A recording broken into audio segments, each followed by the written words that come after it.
ẹ pẹ́ fún wa gbogbo nǹkan tẹ́ ẹ ní lọ́kàn láti ṣe sí i Ọlọ́run ayọ̀ a lot of láti place am ìgbà tí Senator Sarafa sọ̀rọ̀ nígbà tẹwà ní Ṣàngó Òde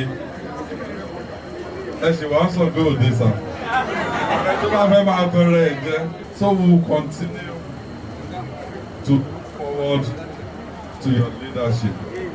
Ọlọ́run adé lọ́rọ̀ ẹ̀mí wà.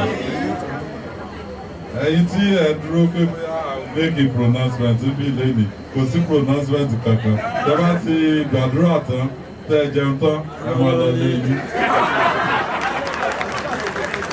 So congrats once again, Daddy.